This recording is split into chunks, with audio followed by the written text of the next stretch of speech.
Welcome, everybody.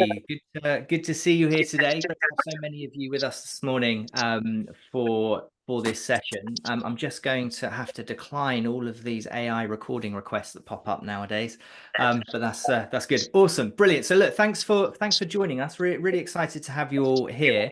If I could ask as many of you as possible to have your videos on, it just makes it more engaging for us and Josh, our speaker today, to see your faces. So if we can keep our videos on throughout the session, that makes it so much more interactive for everyone involved. We know that it's not just AI bots in the room. There is some actual humans here as well, which is good. Brilliant. Thank you. Good to see you all. Thanks for putting those videos on. Still got a few people joining us, but we'll kick things off. So quick introduction to Robot Mascot for those of you who don't know who we are and why we put on these events, and then we'll introduce you to our speaker today. So for those of you that don't know, I'm James Church. I'm the author of the best-selling book, Investable Entrepreneur. I'm also the co-founder of Robot Mascot. I'll introduce you to the founder, Nick, in a second, who's going to talk to you slightly. He'll maybe give you a wave right now. So a little bit about Robot Mascot. We're an investment readiness agency. We basically specialize in helping founders to prepare for investment. We create the investment materials they need to convince investors. When we've worked with more than 3,000 founders to date, worked with founders from all over the world to raise capital, the UK, Europe, Middle East, Asia, Africa, Australia, the USA, literally all over the world. And when we do that, they become 40 times more likely to raise investment. Our clients have raised more than 220 million to date. And as a result of all of that, we've won global awards for our approach.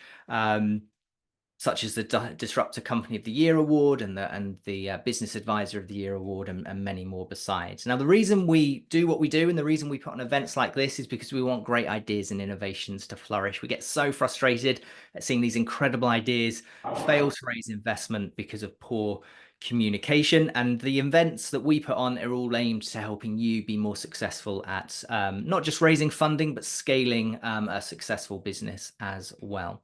So for those of you that may be thinking about raising investment over the next few months, do feel free to jump on one of my strategy sessions. I do them every week. They're about 90 minutes long, and we go through in detail a strategy for raising investment, the strategy we use to get those sorts of results I just talked about for our clients. I'll share a link in the chat very shortly, so you can book into that if you haven't already been on one of those. It'd be great to see you there. So without further ado, I'm going to hand over to my business partner, Nick, the founder of Robot Mascot, just to introduce you to our speaker today. Oh, you're on mute, Nick. Thank you for that, James. Yeah, I just wanted to say that at Robot Mascot, we're really, really fortunate that we get to work with so many inspiring founders that are taking leaps into the unknown, often doing something that hasn't been done before with their business or their concept or their idea, which is great, and it's exciting, but taking those leaps can be pretty daunting, and sometimes it can be a bit lonely too. So that's why we like to bring you these sessions to support you through your journey, and also give you access to great people like Josh. Josh has actually helped us at Robot Mascot as well with building our funnel, and he's brought some really transformative results to us. So I was really excited when Josh said that he'd agreed to help us and talk to you on this session. And he's going to be able to bring you sort of inspiration, information, and his real life experiences as well. So I really hope you get a lot out of today's session. And I always say this, that do feel free to bombard Josh with tons of questions. He's here today for you. So do feel free to be really vocal at the end of the session and ask him lots of questions. So now I'd love to introduce you to Josh Smith, the founder of Leadflow. Hi, howdy folks, how's it going? Let's say how's it going. It's not I always forget we're in Zoom and not a live event sort of experience as such. So so my name is Josh. I'm very excited to be here. with you today. I was very excited. Earlier in the year, I was chatting with James and chatting with Nick last time I was in town about how I'd love to get on and essentially share some of what we do over on our end, which I'll touch on, but I don't want to spend too much time there today because today is all about you and about data rather than kind of what we do to sort of get there. I'll touch on it, but don't want to live there too much because in my true form, I'm used to typically speaking for half a day to a full day at these things, and to cram everything I have into sort of an hour or 45 minutes as such is always a bit of a mission. So stick with me. I'm going to give you as much as I can and offer something at the end that is going to be super helpful that I think will help you take what I'm going to touch on with this data stuff and actually provide an extra level of support for you. So I'll just mention as I'm going through this, at any stage, if you want to screenshot what I've got on my slides or anything like that, feel free to go ahead and do so, because I think there'll be one or two bits and pieces throughout here, or hopefully a bit more than one or two pieces throughout that I think will be useful. And then, as the guys have said, towards the end, we'll definitely have some Q&A and we can jump in on any of that and go through what you need to. So yes, so my session today is all around leveraging what I know to be a superpower, which is data. And when I see what businesses can do on a data front, especially businesses that are in the process of trying to raise capital, or especially businesses that have just raised capital, it's really quite special. So when I'm talking about data, I want to give you some context around it, if not just for the sake of today, because I'm very conscious that when we start talking about data, it's a vague term. It's something that we hear quite often in our daily lives, in business, and it's very much one of those terms that can kind of just go into the obscure of what does data mean? GDPR, is it a problem?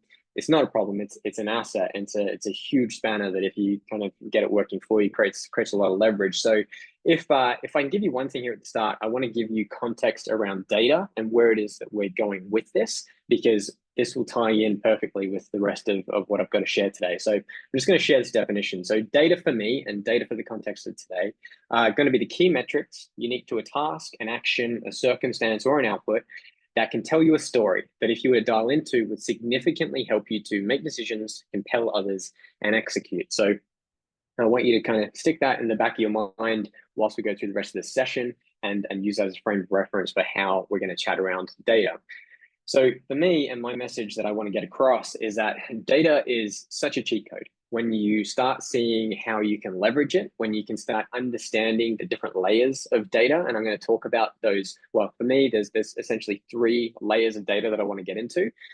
When you can understand these data, how they work and why they work and where, they really start becoming a cheat code. They're the thing that allow you to put the finishing touches on a really compelling pitch, to take a great deck that Robot Mascot should have made for you, and just put that final cherry on the top that allows you to take what it is your idea is and collapse like a lot of that understanding between you, your possible investor, and them sort of wanting to get on board with what your idea. Leverage data in the right ways, whether you're sort of researching it or ideally collecting and sourcing your own data. Pop that in front of an investor and it can help really collapse the understanding, the time span between that space, which is super helpful. So I'm just a random guy saying the data is good, so you shouldn't take my word for it. I think you should take the word of much bigger, more credible organizations. Well, I've got a credible organization, but not quite as big as these ones that I'll share references of.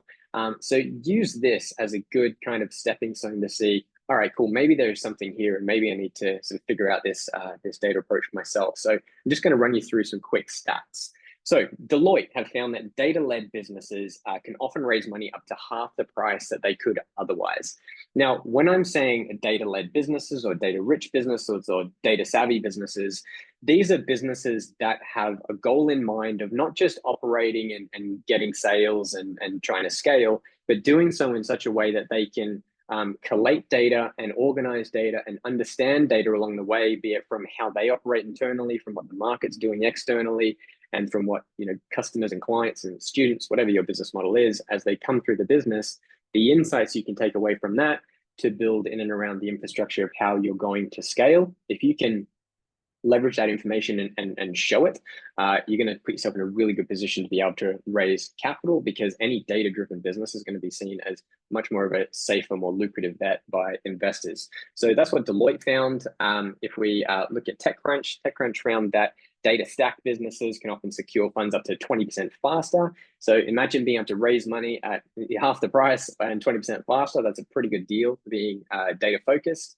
KPMG found that data-rich businesses can command exits of up to 10 to 15% that would be more inflated than what they would have otherwise if, just gonna let Kat in there, then if they weren't so not so data focused. And you just got to think, like, if you're on this webinar and if you're here with me in this chat and you're obviously in robot mascots community, you're likely to wanting to do something pretty big, pretty special, and the chances that you're looking to build a business that's going to be significant and could come to a certain point of time where life-changing money might be on the table.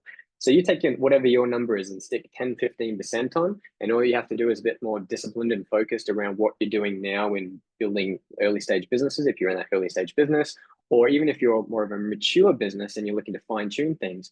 If having a strong data focus is that lens that you use to move forward, you're going to be able to do some pretty cool things, and come the end, you'll be paid for it pretty handsomely. McKinsey & Co, and this one ties in quite well to what we do as a service on our end. They found that data-driven businesses are 23 times more likely to acquire new customers, and very interestingly, 6 times more likely to keep them. This is aligned to me and my company because we're essentially a very niche marketing advertising agency, and the work that we do is always centered around leveraging data to help our clients collect more data in the process of what they do, so that they can use it from their sales, their marketing, from their operational efficacy standpoint, and then those as well that go up to raise money. So yes, I'm just James, Nick, I'm letting people in. I'm not sure if I'm meant to, or if you guys know on your end, but just so I'd mention it in case it wasn't showing up on your screens. Cool. Last example for you, Forbes. Forbes found that data-focused startups will typically grow 30 to 50% faster than those who are not so data-focused. And it's really clear to understand why. We live in times that are moving faster than they've ever moved. The barrier to entry when it comes to business has never been lower. And it means that most of us have more competitors than we've ever had, and they're just coming. The businesses that are getting ahead and moving ahead faster, especially in those early stage kind of levels, are the ones that aren't just kind of moving forward by feel or sticking a finger in the air and seeing where that goes. They're the ones that are using data to dictate the moves that they make, and that sort of ties back into the definition I had around data for you at the start there. So yeah, especially if you're in the early stage of businesses right now, taking a strong data approach, putting things into practice, like I'm going to chat about a little bit deeper into this session here, will definitely put you on the strongest foot you could possibly get to move forward. At the end of the day, for me, I look at data and I see where everything is going. Data is the 21st century gold. It is absolutely the gold rush of our strange, odd, beautiful, crazy modern day times. And investors, more than anything, want to back businesses who are going to tap into it. And if you can clearly show in the pitches that you're putting forward and how you're putting your business on a platter, especially for investors, that there is a strong data thread in and around everything that you're building, then the case for your value only gets stronger and stronger. You only have to look at Silicon Valley and the companies in there that are holding the highest valuations like ever. And they're like, for instance, your Metas, your Googles, your Twitters, I guess, arguably LinkedIn, etc. These valuations aren't coming because they've got a cool platform and a good bit of tech. These valuations come because of the data that they're pulling in from these assets that they've developed and what it is that they essentially can do with that data. For large part, there's an advertising component in that linked to that data, but the value is the data, right? So if you can get yourself in a position to where you can take what it is that you do and then wrap this really compelling data layer in and around all of it, you're going to put yourself in a really good position that once you get in front of the right investor, they're going to understand what you're doing with more clarity and and write that check if that's what you're chasing. So in terms of us, what we do, we're a very niche marketing advertising agency, which I just mentioned. We focus on building quizzes, assessments, scorecards, diagnostic type tools for all sorts of businesses. And our client book has ranged from the smallest startups all the way to FTSE 100 businesses. But the one thing they all share in common is that they're all deeply in tune to the fact that data is the future, and they need strong data plays to be able to navigate that future. And that's where my team and I come in. We essentially build those assets and then those wider ecosystems that help companies like this make really smart decisions and move forward in these crazy modern times. So if you take nothing else from my time today, I want it to be this, and it's that data really should matter to you, because it's going to matter a lot to your investors. And a really good way to look at this is not every investor is going to intimately know everything about what it is that you do and how you do it to the extent that you do.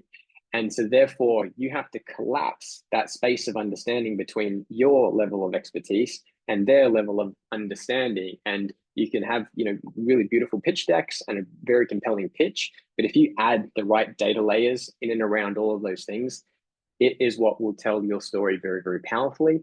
And it's what's going to help you to get what you need, which is the funds to keep growing and scaling. So just going to let Chi in here. So if I bring you back to the start here, which was the definition around data that I wanted you to take into today, there's a key word in this definition that is really important that you latch onto for me. And that word is story, okay? So data is an unbelievably powerful storyteller. And if you can combine data with really good slides and a really good pitch, hey presto, that's kind of, you're a long way there. Data, when you understand what to look for, what to go out there and try to pull into your business, it can do some pretty powerful things, and it can tell really, really powerful stories, which will impact you on a ton of different levels around your business. And I'm going to run you through what some of those examples look like now. So data stories, what on earth does that mean? Let me run you through some examples of what that looks like. So, and to do so, I'm going to run you through a range of different pitch decks that have sucked in data that was intimately relevant to them, their service, what it is that they do, the value they hold, so that they could tell the stories that they were trying to tell. So first example is a company called Nihilus, business productivity and automation software.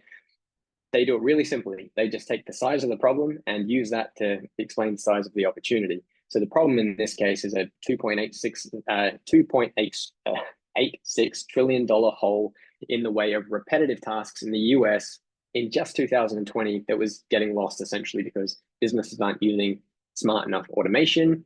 Nihilus quickly outlines the fact that there is a huge opportunity here, and they're putting themselves front and center in and around that, thanks to the data of that money.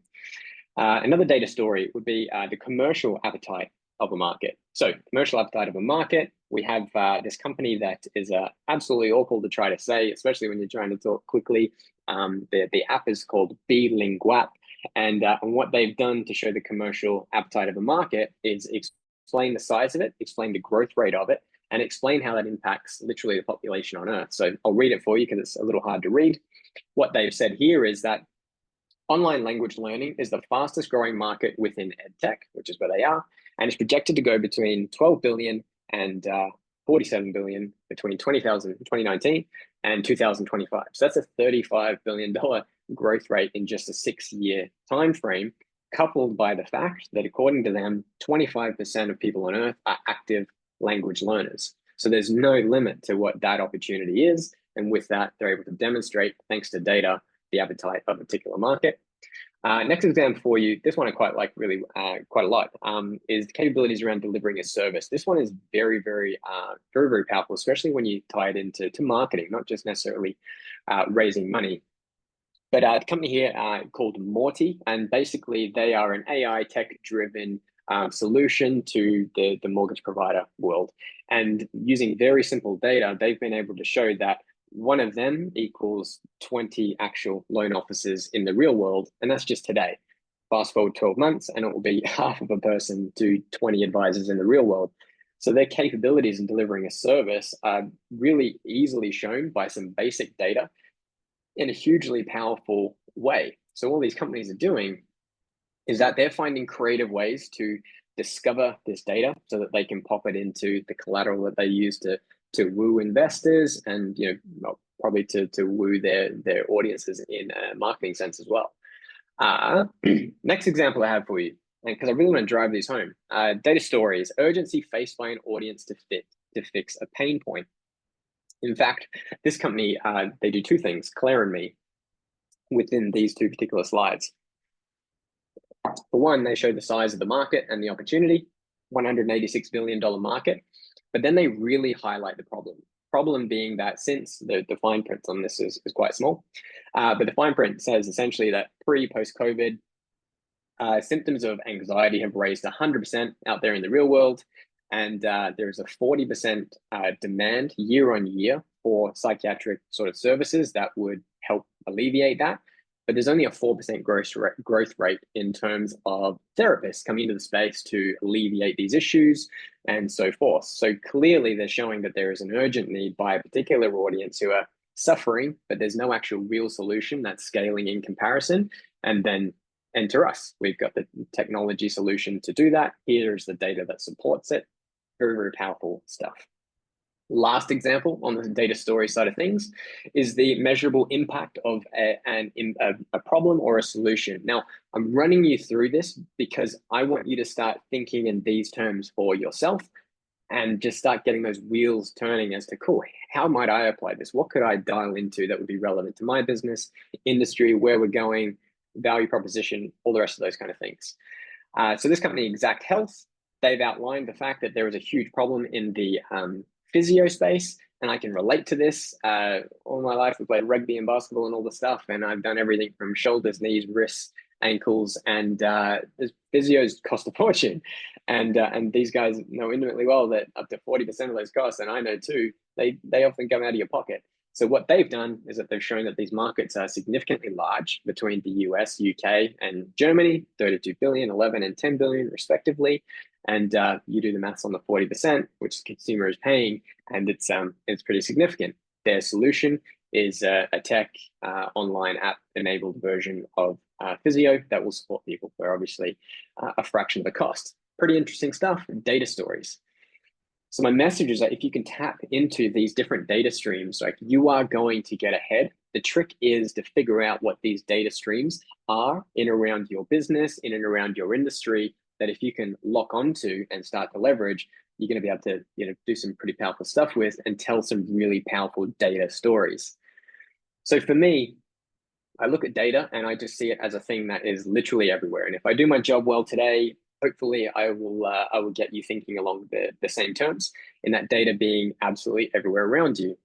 But it's not just about showing off to potential investors. So data is going to play a crucial role in and around your business if you pay attention. You've just got to start to see where it is. And I'm going to run you through those layers in a second. Firstly, I want to show you what it's going to help you to do if you do start clocking onto it. So first and foremost, data is going to let you show authority, and it's going to help you to build trust. Super critical, especially in my space, marketing, advertising. The audiences that we're getting in front of, they always need to see that authority and trust. So example here I have for you is MailChimp. So MailChimp, if you're unfamiliar with it, they've been around forever. But essentially they are an email automation service, CRM, etc. And they claim to be the number one. And then they back it up by saying that there's up to a 25% ROI for their users. They have 22 years of experience, which in the digital marketing world is like being a pioneer. They have 11 million users, and they generate on average about $1,700 per campaign. Great data, again, coming back, and it's showing that authority and trust. Another example here that I really liked, so I wanted to include it, a company called Softer, and they help businesses to develop apps without actually doing any code. Super cool and valuable. And they essentially show their value proposition not only, but the authority and trust by saying that 500,000 teams around the world use their bit of kit to do what it is that they need to do. That's really compelling in itself. And then there's subtle data actually under this, which you can leverage too, which is the brand association, which is another really cool data point that a lot of you, especially if you've got running businesses already working, can probably leverage right away. So like Swiss government, MIT, Harvard, Google, really cool brands that they can pop in and use the data of their recognition to establish that authority and trust. Cool. Next, data will help you to explain the value of what your business does. So here we've got a company called Ghost. Ghost helps online content creators to make more money than they would otherwise. And they use simple data to show that what they do works. $25 million per year is what they generate in revenue for their publishers with 0% fees. Not sure what their business model would be if it's 0% fees. I'm sure they sneak it in somewhere else, but it's really compelling data to show their audience what the actual value proposition is of their service and their tech, all thanks to data. Next, we have guiding your marketing and sales efforts. So this one is really applicable to what we do as a service in terms of guiding marketing and sales. In fact, this little screenshot is from some of our work somewhere along the lines. So again, we build quizzes, assessments, scorecards. We use a piece of very cool tech called ScoreApp, which allows us to produce all sorts of data. And when people come through these assets that we create, they essentially answer questions, and those questions create data which go into a back end, which can, you can do anything with that your mind can sort of imagine. It's very powerful stuff. So in this particular client build, this client was, I believe they were a C-suite exec coach. One of the questions in their assessment was this: which of these two areas do you find the most challenging? Tons of people came through, answered the survey. The data from this question alone then gets built into a little chart, as you can see. And in terms of this client going forward, if they were trying to figure out where they should then approach their marketing efforts, how they should be directing their sales campaigns and so forth, they only have to look at the data that they've produced off their own back to see where it is that they should go. So if you look at these numbers, and if you were the owner of a C-suite exec level coaching business, and you had these stats in front of you and you were trying to focus on your next marketing sales campaign, you wouldn't necessarily be diving in on the positive mindset stuff. You'd instead be going into clarity of direction or ability to focus, where these execs are saying they're having the most challenge. So when you are leveraging information like this as you go, you're not, again, just sticking a finger in the air and seeing what comes up. You're actually using hard data that your audience have given you, your market has given you, to tell you what to do next to serve them. And that's really powerful when you start getting into the habit of doing it. Next, data is going to help you to tighten up your operational performance. So here we have a company that uses a bit of tech called Gecko Board. It's not the only thing in the market comparable, but basically what they've done is that they've said, we're going to improve our operational enhancement, and we're going to do it by leveraging all the data that we're collecting, not putting it in spreadsheets or Google Docs or places where we're not going to see it again. And we're going to suck it into a system that can give us optics on that data. In this case, Gecko Board.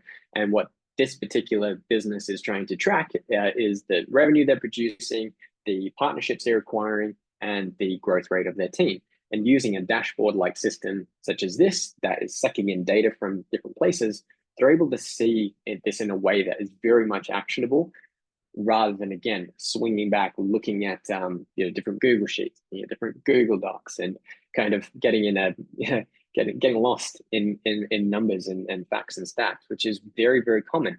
And it's easy to do, and it's forgivable because we're all busy and we're all doing our best. And it does take a little bit of discipline to organize kind of your data wheelhouse, so to speak.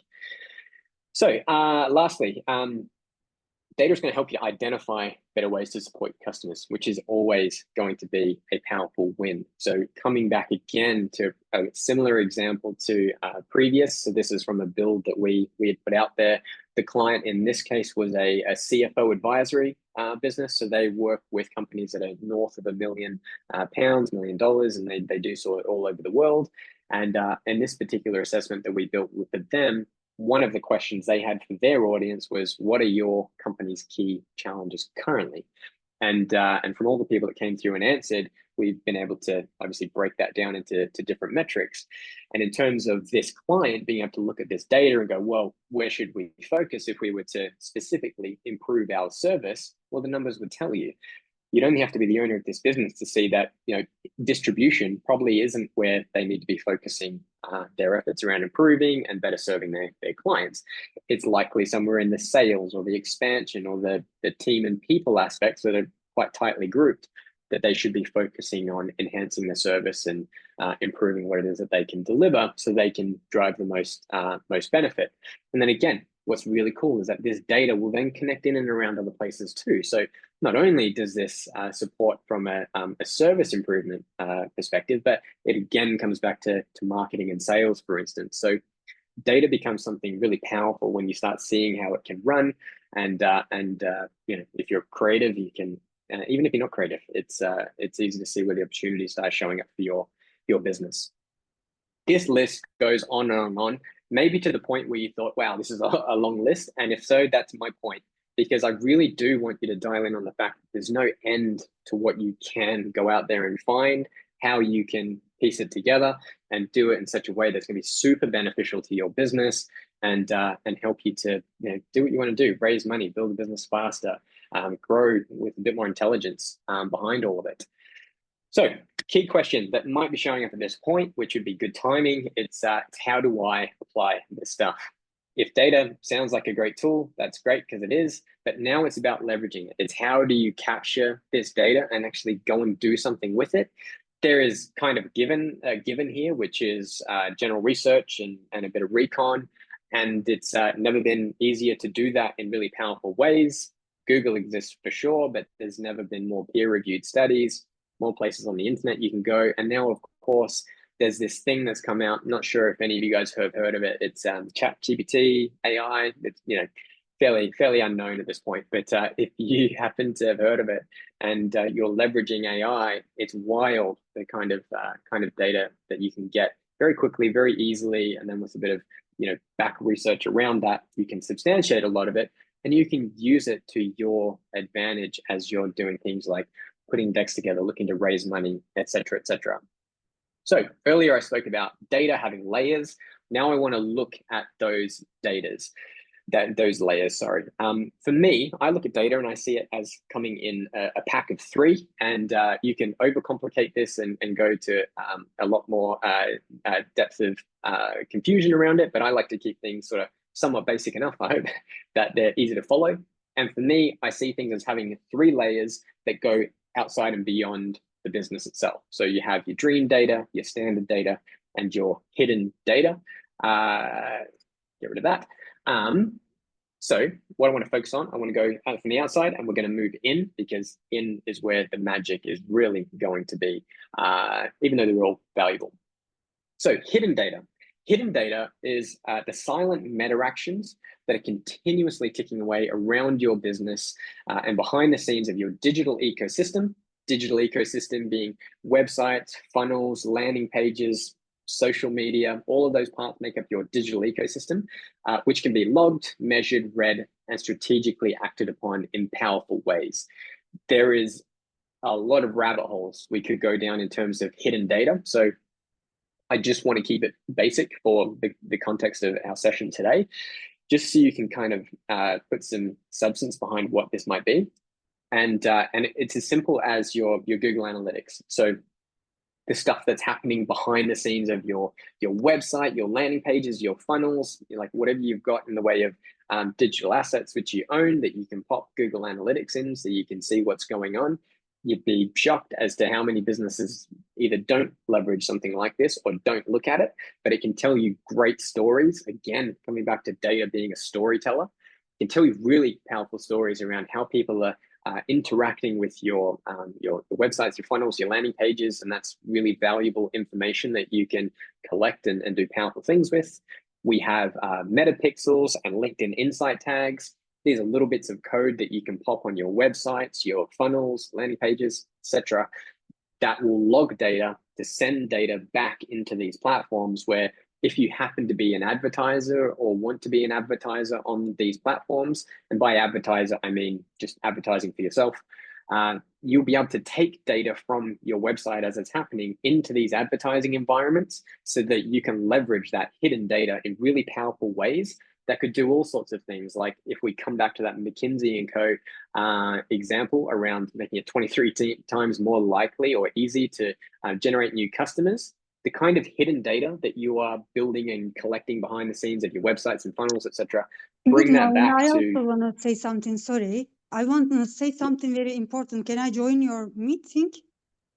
We're going to have a Q&A at the end, Özlem. So we'll just pop you on mute. Okay. And I only want to say a at the few end. words. I want to say it now. What is? No, Özlem, we're going to mute you, and you're going to go to the Q&A at the end. Thank you. Carry on, Josh. Yes. Yeah, no worries. Yes, definitely Q&A at the end. So Meta and LinkedIn, yeah, information coming from your funnels, your websites, etc., back into advertising platforms that you can leverage in a lot of really powerful ways.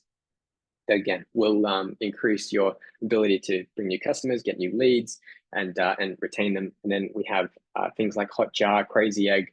These are platforms that allow you to put a bit of software into your websites or landing pages, funnels. Again, I try to say all of them, so it doesn't seem like it's exclusive to one or the other. And how these might differ to something like Google Analytics, for instance, is they don't just show you what's happening in a numerical sense behind the scenes of your websites, funnels, and so forth. They'll actually give you heat maps as to what's happening when people are hitting your site, what they're doing, where they're going. It'll show you things like if people are resonating on a headline or not, or seeing a certain button or not, or interacting with it or not. And it's this kind of hidden data that is super valuable to the business, not just from a standpoint of understanding what's going on so that you can tell it to an investor necessarily, but just help you operationally from an efficacy standpoint, from a marketing and sales perspective. Having information like this then ties into a really big part of our work, which is around something called CRO, which is conversion rate optimization. So in the digital world, you throw something out there, you drive traffic to it, you're trying to create results, and sometimes you have to reiterate and you have to do little things and bits and pieces around it.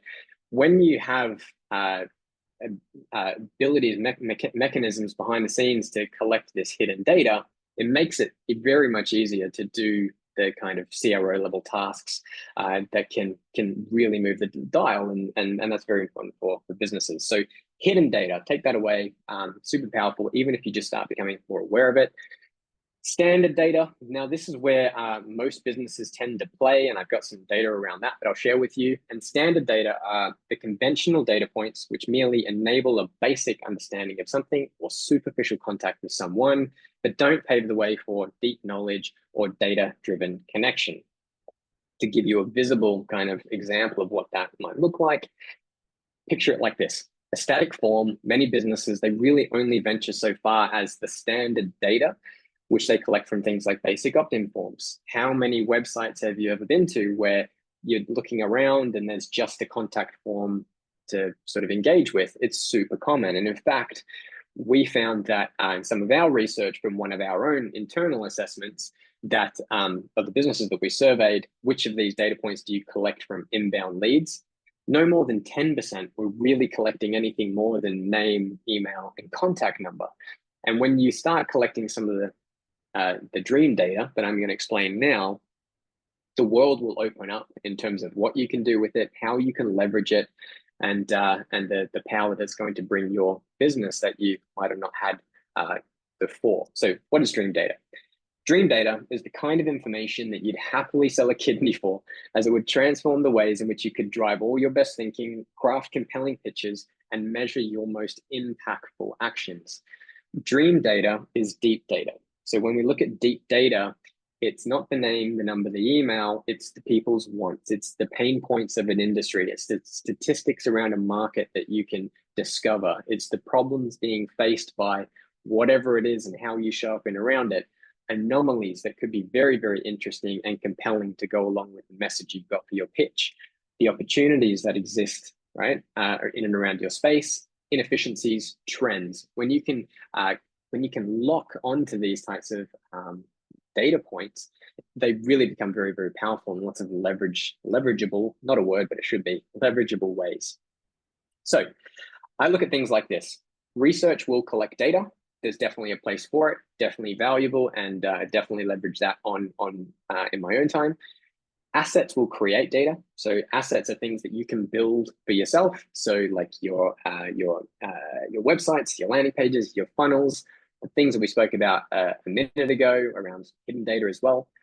Ecosystems are what will connect data. So an ecosystem would be different funnels, different websites, social media, content. All of these bits and pieces together create an ecosystem that you are generating information, data around that is there for you to leverage and do some pretty powerful things with when you get into the routine, when you get into the discipline of doing so.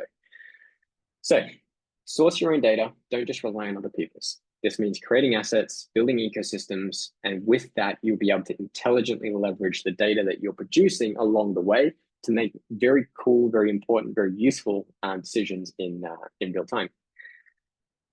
How do you do this? Well, you can just copy us if you want. Our unique strategies for collecting, connecting dream data are instrumental in helping entrepreneurs build way more valuable businesses and also being more tactical.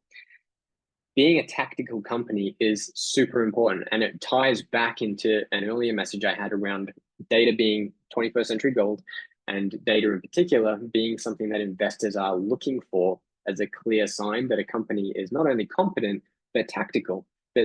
Because in these times when competition has never been higher, barrier to entry has never been lower, businesses really do need to be tactical to be able to grow in these very fruitful but challenging environments.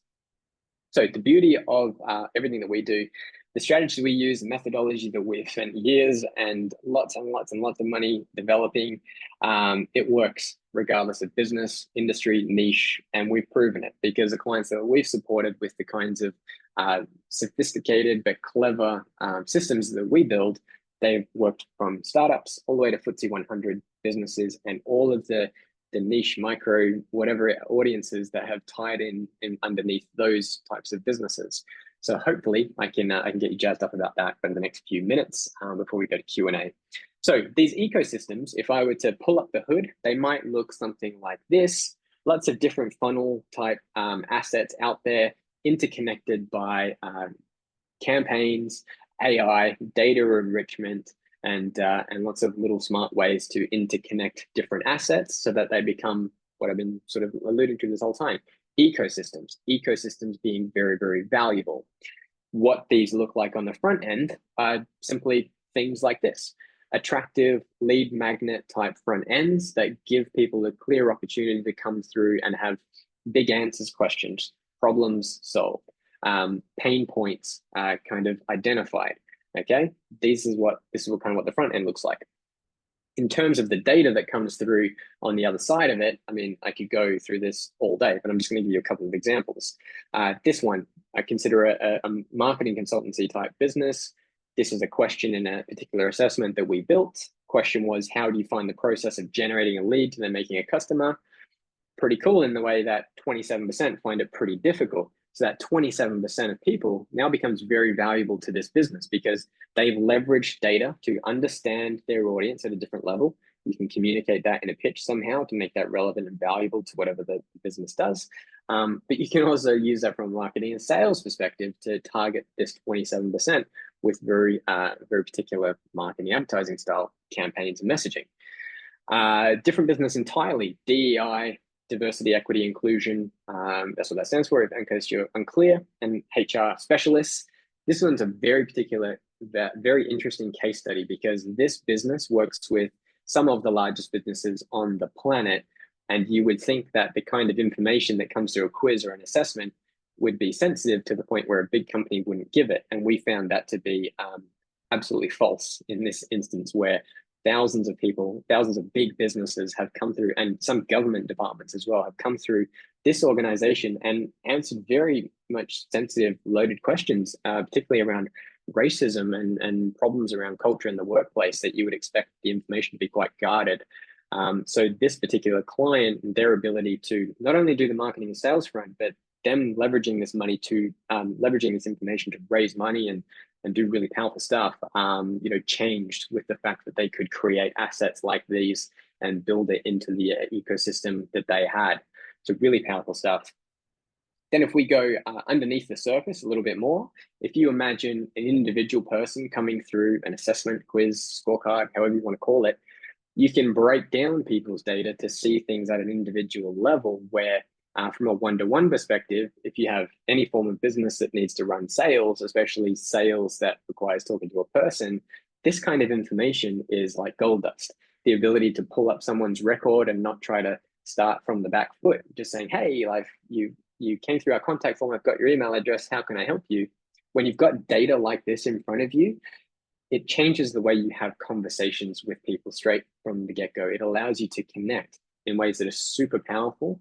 Not only can you just use this for building into your deck, using it to aggregate information for your sales pitch and so forth for an investor, you get to use this as a one-to-one level from a sales perspective, which I imagine for at least some of you on this event would be a pretty useful concept.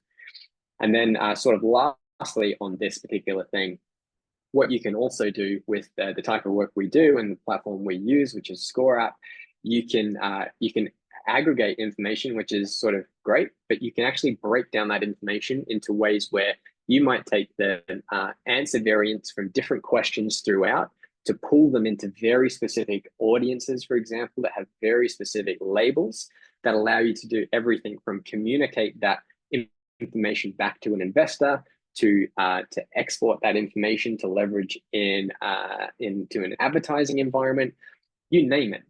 The world is really your oyster if you put yourself in a position to collect information and data in such ways as these, so that you can do some pretty powerful creative things with it.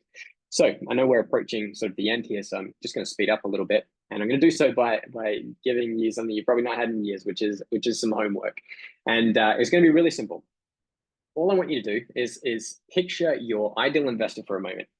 They're deeply engrossed in the most beautiful deck that they've ever seen. It's yours, and naturally, it was crafted by Robot Mascot. The pitch you're delivering is red hot, but it could be white hot.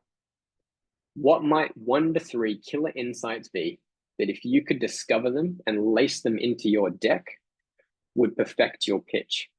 Now, not to leave you on sort of a low there going, oh, I'm still not quite there yet. I'm just going to give you 3 basic examples. Remember, I mentioned at the start, if you want to screenshot anything, this might be a good one to screenshot. Here's one example of data that you could look to collect creatively by building out some form of asset that would allow you to find it, or even research that you could do as well if you want to keep it simple. All right, so imagine X% of people, businesses, homes, however it is that you show up for your audience, have the problem of whatever it is, and every year or month it costs them X amount of pounds. Example 1. In the something sector, X in X people, professionals, whatever it is that you do, struggle with this and that, and it costs them this every year or every month. And then lastly, the success rate of our widget in fixing, curing, stopping this is X% effective. Now, these examples, again, I could go on forever because there's a never-ending list of different types of ways that you could creatively not only collect, but then display data. I just want to get the wheels turning a little bit to get you thinking in the right way. So again, if you haven't screenshotted the last slide, and this one might be a good idea. What might 1 to 3 killer insights be that if you could discover them and lace them into your deck would perfect your pitch? Now, the thing that I would really love to do at this point is go through our methodology and take you into the weeds of how it all works, and basically show you how to go off and create assets like we do, which have been immensely powerful for all sorts of businesses.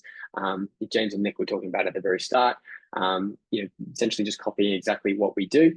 My challenge is that, again, the time factor. You can see how quickly an hour goes, and we've gone through what we could. So I have a bit of an offer for you that I'm aware is going to be difficult with the time I have on my side to fulfill, but I really do always come into these things wanting to be as valuable as I can be, and it's essentially a free data consultation. So if any of you would like to expand on what it is that your business does, and how you could be leveraging the kind of tools that we create to build your data game and do something really effective with it. If you've got your phone on you and it's easier, you can scan this QR code. If you've got a screen open around you, you can also type in the URL, and it will also work the same as the QR code. Basically, what this will do is it'll allow you to register your interest, to have a chat with me. You and I will have a one-to-one at a time that works for you and me preferably. I'm in Australia at the moment, so my time zone is going to be a little different to yours. And basically what that will be a chance for me to understand your business, go into it with you, and send you away with hopefully some very good ideas as to how you could be putting on a strong data hat so that you can leverage that for the purpose of getting the right deck in place, improving your marketing, your sales, your operational efficacy, and so forth. So yes, I'm very grateful for your time, all of you being here. I know it's a commitment, especially being busy people as you all would be, and I hope that I've left something to think about. Fantastic. Thank you so much, Josh. That was incredible. We'll stick around till about 11 o'clock and take questions from anyone that wants to that wants to ask anything. I'm going to kick off by just saying, look, Josh, Leadflow, Score App are absolutely incredible at what they do. From an investment perspective, the stuff that Josh talks about there is just game changing. If you can, one of the biggest things investors want to see is traction and validation, right? That this is something, what you're creating is something the market wants, something the market needs. You've got the evidence to prove it. Now, a lot of people think, well, until I've got a product, I can't prove that. I need to build an MVP, spend loads of money building an MVP or a proof of concept. No, you can build a scorecard, a data capture quiz like Josh has been talking about, send that out to your audience, promote it on socials, on email, all kinds of ways of promoting it, but get it out there to your audience, do talks at events and have a QR code at the end like Josh has just done, and start gathering data from real life users around your concept and your idea and your plans. And you can use that to validate your pre-seed round before you spend any money building anything. And that will give you confidence that you're going down the right road, but it'll also give investors confidence to back you with their capital. So I couldn't recommend what Josh does highly enough in terms of filling that traction and validation piece that investors are always looking for. And the more primary data you have captured in the way that Josh talked about today, the more likely you are to secure funding. So yeah, this is why we wanted to bring you this session today, because I think it's an absolute game changer for founders. To give you just a very brief story on that, a client we know used a Score App, and they went to an investor and said, we've got this idea for this AI version of the product we're creating. And the investor said, well, it sounds good, but come back when you've got 100 people expressed interest in this. They went and created a scorecard. They quizzed a load of people. They came back with, I think it was like 300-400 people expressing interest off of their list, and the investor had no choice other than to invest at that point, right? The more you can do to kind of prove your point, prove that what you're creating is in demand through primary data collection, the better. So let's come to questions. Sorry, James. Hi, how are you? I had a question for you all. Yes. May I have my question? Of course. People run off with billions of cash in their bank account, with creating their own very wrong projects, with blinding the entire charity, and always the same bad projects were funded. Always the same bad projects were funded by investors. What is the catch here? I didn't understand it correctly. I'm not sure I understand the question, Oslam. What's the question? People run off with billions of cash in their bank account, with creating their own very wrong, very bad projects, with blinding the entire community. And always the same bad projects were funded by investors. What is the catch here? What are you doing exactly? People run off with millions of dollars in their bank account for a project. It's always the same people. For their wrong project, for very bad projects. Always the same project were funded by the investors. I'm not sure what you're referring to in terms of these big projects, or who's running off with investors' cash into the sunset. I'm not sure I understand the question. Josh, I presume you also are not entirely sure on that question. No, I'm not sure. No. We'll move on. I'm sorry, Oslam. I don't think this is the forum to answer that question. We're not really sure what it is you're asking there. Does anyone else have a question that they'd like to share with Josh around data collection, using it to prove traction validation to investors, or understanding your customers and audience better so you can deliver better products? Anyone got a question? A silly one from Tokir. Is it possible to get the recording sent out? Yes, so it is being recorded, I hope, fingers crossed. It will go up onto our YouTube channel with Josh's permission. It will go up on our YouTube channel in the next 24 to 48 hours, I would say. So keep an eye out on there. We'll post out on our socials as well that it's available. So just keep an eye out. If you haven't already, head over to the Robot Mascot YouTube channel, hit subscribe, put the bell on, and then you'll see it come in your notifications. So feel free to do that. No questions from anyone. How do I know the data I find online is factual and not made up? Great question. Yeah, it's a very good question. So for me, in that sense, especially if it's like data that can be quite, contentious, I would be trying to verify it through multiple sources. So for one, if you were to find it on AI, I would then cross-reference it to like Google searches, and then even putting it across multiple AI engines if you have access to multiple, because you have OpenAI or ChatGPT, you have Claude, you have Grok. So I'd be trying to triangulate the seed of information which you either don't want to be accurate or do want to be accurate based on which way you're trying to prove it, and then I would be trying to bounce it across other sources of truth to see what the facts are, and that would be my place to go. I talk about this briefly in my book, and when validating your business model, it's very easy to go and pick the one that's got the biggest, the Google search that gives you the biggest market size. But then there's 3 or 4 others that all have a similar estimation of the market size, and it's more credible to use the smaller one that has more sources talking about it than the one and also think about the bias of the people delivering the data. So for example, if you visited the website, the blog of Marlborough, and they had an article on how smoking doesn't cause cancer, you probably think that research was biased in some way. So likewise, think about who did that data, and is that an independent body? Is it from a campaign group, an organization? Think about the bias of that data. And then the final point on that I'd make is, you should always go into this when you're building a business and trying to prove your pitch to investors. You should always go into data collection with the mindset of trying to disprove your idea, try to prove that it's a stupid idea and no one's ever going to want it. And if you can't disprove the idea, you can only get data that says this is a good idea, then you stop yourself being biased, because you are passionate. This is your baby. You want it to succeed. So you're going to naturally have a bias towards the data you collect. So if you always have the mindset of, I'm trying to disprove this and save myself a load of time, heartache, and money, you're more likely to get the data that investors will believe in. So that would be great insight. Great insight. I can see a few more questions here. I can jump into them if you like. Yeah, there's something about Score App ? Do you want to give a brief rundown of Score App? So Score App is well, I'll give you context. So I've been in lead gen for better part of 10 years, maybe just over, and I've done everything you kind of do in the space, used every kind of idea and funnel builder and all the rest of it. Score App came out 4 years ago or so, and it blows anything away that I've ever seen in the space of creating a form of asset, lead magnet, ecosystems around it that you can compel audiences to get involved with, and in that process collect a ton of data that you can do some pretty powerful stuff with.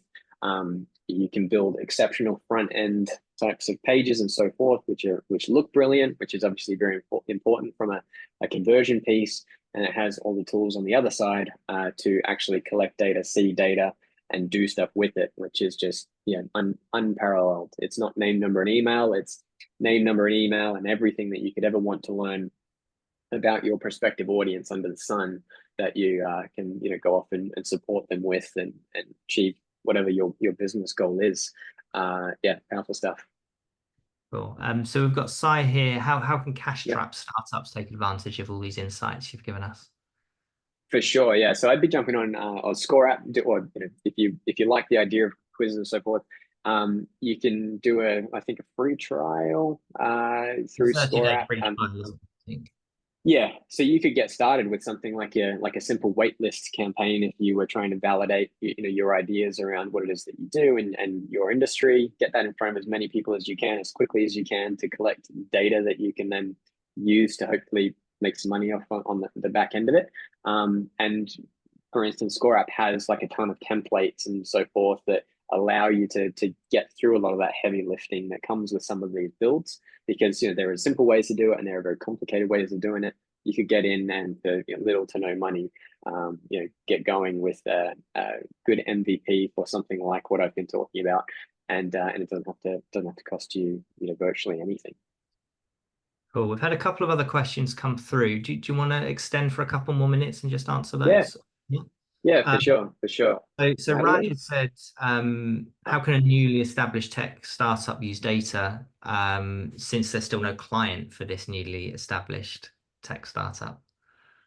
Yeah, so something like that. I mean, if you don't have clients, that's okay, but you've started the business because I hope you've identified that there's an audience there and someone is serving them and making money for it, and that's why you've come in and looking to serve it. So I'd be finding ways to get in front of your prospective audience, which isn't necessarily your client base, to then go through some of the principles we looked at today to start collecting the kind of data that would help you get into the position to run a sales campaign, drive marketing, and so forth. So it doesn't matter that you're newly established and haven't got clients, but I would just look at how you start tapping into the audience where you do want to go and put some form of compelling tool like we've spoken about in front of them to gather information, give them insights as they come through it, and sort of support them. Lots of ways to do that. Yeah, I think about whose problem are you solving with this startup, and create maybe a few different audiences of types of people, and think about where do they hang out? Is there online communities that you can join and start to build relationships with them and ask them to fill in the quiz? Can you get an email database and start emailing them and asking them to fill in this scorecard, and maybe there's some kind of reward at the end. Maybe there's a prize draw, maybe there's a free workshop, maybe what can you offer in return for collecting that data that would be valuable and useful to that audience? Maybe you could speak at events. There's all sorts of things, but once you understand who your audience are and where they hang out and where you can get in front of them and what their motivation is, you can then pull something together that they would be willing to take part in. Final one, I think. Yeah, for sure. How do we increase engagement with our target market to respond to our questions in order to collect the data that we want? Yeah, great question, and sort of a simple one in that if you're building an assessment, quiz, a scorecard, diagnostic tool, whatever you want to call it, the front end is the part that has people interested. So the hook, and the hook tends to center around a big question, a key idea, blistering hole in the neck pain point, and you essentially position the fact that, hey, if you come through this quiz, all right, we're going to give you the solution, the antidote, the answer to that pain point, key question, etc., etc. On the other side, you get a free report, tailored insights, etc., etc. And using ScoreUp, you can gear the back end so how people answer particular questions gives you the information to program content that comes out the other side that is geared to giving them the answers to where they are right now. So that's like a more of a complex use case for what you could do. But in terms of if you're looking to compel people to take it and you're wanting to ask them quite big questions, you just offer them something on the other end that's going to be super valuable to them, like a tailored insight report that's going to help them move past this, understand that, be able to unlock XYZ. Yeah, I think just for clarity there, I think that's what, for me, what Josh does and what ScoreUp does sets itself apart from something like a Google form, or a Survey Monkey type thing, where you're just expecting people to answer questions and there's maybe nothing in return. With what ScoreUp does, it takes dynamically those answers, and you can categorize your questions into, say, 3 categories. And then on the back end, you can score each one of those answers however you want. And based on their score, you can deliver a different response in the landing page that they get as a result. So because you scored between 0 and 10 for this section, I'm going to tell you this advice. Between 10 and 20, this advice, 20 and 30, this advice. So it's dynamic. So you can offer a tailored landing page, a tailored report of what people should do to solve the problem that your startup's trying to help them solve, without obviously you don't have the product yet, but you can give them advice like, take this scorecard and we'll give you a tailored report on how you can solve the problems you have. You get the data so you can build a tech platform that will solve it. But for now, you can give them this tailored report. And if you upgrade on ScoreUp, you can even turn it into a PDF report. And that is a valuable thing. If the problem you're trying to solve is meaningful enough to your audience, then doing a 2-minute quiz to get a tailored report of insights on how to solve that problem without the use of your app is going to be valuable enough to get the insights to prove that your app is something that's needed. Do you see what I mean? So that's what sets this apart, is that it's giving huge value back to the audience in the work that Josh does, while gathering data that's highly valuable to you. So it's a really good exchange of value between you and the data, rather than people just giving you data for free because they, you expect them to support you in your startup. And that's the difference. And that's what gets you more leads and more data and more insights. So yeah, I think that's that kind of brings us to the end, Josh. Thank you so much for staying with us a bit longer than planned. But as you can see, lots of people really want to start collecting all of this valuable data so they can leverage it for their own benefit. So thanks for sticking with us. We do have another event coming up in about a month's time, sustainability for growth. So we're looking at we're bringing an expert in to talk about how you can apply sustainability practices in your business and your brand to leverage growth in your company. So that's going to be a really interesting one, because I think we all acknowledge we need to be more sustainable in the way that we practice business. So any additional little thing you can give on top of profits to investors that improve the lives of people and planet are always really valuable to have. So join us for that one in a month's time. But otherwise, thank you all for being with us, and we'll see you soon. Cheers. Bye.